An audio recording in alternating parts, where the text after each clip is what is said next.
We provide you the platform to turn your dreams into reality. Give wings to your aspirations with KR Mangalam University. Bihar में ये क्या हो रहा है? रोजाना यहाँ हत्या और लूट की खबरें मानो आम हो गई हैं अमृता। बिल्कुल, और ग्राफिक्स के जरिए इन तमाम घटनाओं की जानकारी अपने दर्शकों को भी पयोधी दे देते हैं, क्योंकि पिछले 4 जुलाई से अब तक की बात करें तो 4 जुलाई को पटना में कारोबारी गोपाल खेमका की हत्या हुई और इसी दिन 4 जुलाई को ही सिवान में गोलीबारी में 3 लोगों की मौत हुई। बिल्कुल, तो वहीं 6 जुलाई को नालंदा में 2 गुटों में संघर्ष हुआ जिसमें 2 बच्चों की जान चली गई। तो वहीं 6 जुलाई को ही ताबड़तोड़ गोलियां बरसाई गई और ये 3 घटना हुई।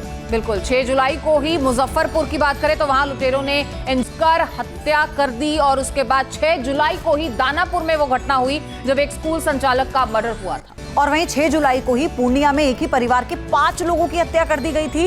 अब ऐसे में सवाल यही है कि क्या बिहार में क्राइम आउट ऑफ कंट्रोल हो चुका है? बिहार में ये क्या हो रहा है? रोजाना यहाँ हत्या और लूट की खबरें मानो आम हो गई हैं अमृता। बिल्कुल, और ग्राफिक्स के जरिए इन तमाम घटनाओं की जानकारी अपने दर्शकों को भी पयोधी दे देते हैं, क्योंकि पिछले 4 जुलाई से अब तक की बात करें तो 4 जुलाई को पटना में कारोबारी गोपाल खेमका की हत्या हुई और इसी दिन 4 जुलाई को ही सिवान में गोलीबारी में 3 लोगों की मौत हुई। बिल्कुल, तो वहीं 6 जुलाई को नालंदा में 2 गुटों में संघर्ष हुआ जिसमें 2 बच्चों की जान चली गई। तो वहीं 6 जुलाई को ही ताबड़तोड़ गोलियां बरसाई गई और ये 3 घटना हुई। बिल्कुल, 6 जुलाई को ही मुजफ्फरपुर की बात करें तो वहां लुटेरों ने इंस्कर हत्या कर दी और उसके बाद 6 जुलाई को ही दानापुर में वो घटना हुई जब एक स्कूल संचालक का मर्डर हुआ था। और वहीं 6 जुलाई को ही पूर्णिया में एक ही परिवार के 5 लोगों की हत्या कर दी गई थी।